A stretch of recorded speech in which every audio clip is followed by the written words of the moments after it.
Nagsimula ang aking kwento sa isang lugar na hindi ko matandaan kung saan.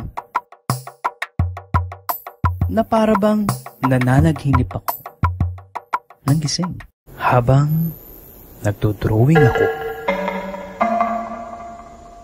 na may tumatawag sa akin na hindi ko maintindihan. Minsan, pag nakikita ko sa sarili ko, parang ibang taong tumitikim pabalik sa akin. Marami akong katanungan na humihingi ng kasagutan. Tulad ng, sino ba ako? Bakit? Bakit ba ako nandito? Ano to? Bakit? Bakit bigla yan? Hindi kita pakambog ko. Para ka mo. Ha? Sino ba itong taong nasa aking harapan? Ito ang aking kamay. Huwag ka matakot. Ako si Tagoy.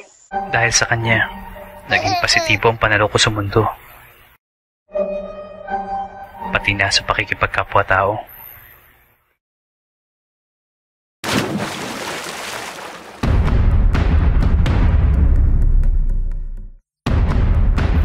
Na kahit may pinagdadaang pagsubok,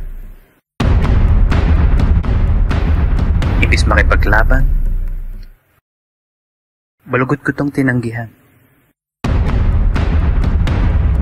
Pero lumaban sa ibang paraan. Masakit pala tignan na ang iyong mahal na kaibigan, puno ng galos, sugat, at nasa bingit ng kamatayan. Puno ng galit at paghihiganti. Kinuwento niya ang nangyari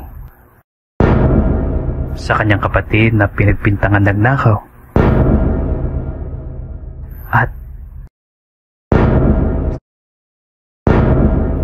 dahil dito, hindi niya mapilibig ang kanyang kapatid sa simbahan. Nasaan ang hustisya?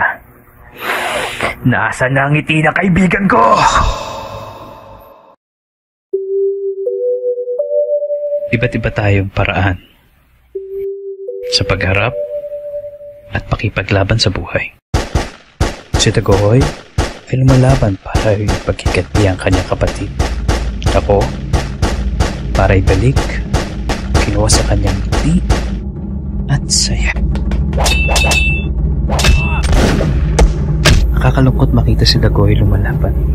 Galit, higanti, at walang awang pumatay ng tao. At unti-unti na siya nagbabago. Nakita ko ang kaba sa kanyang mukha.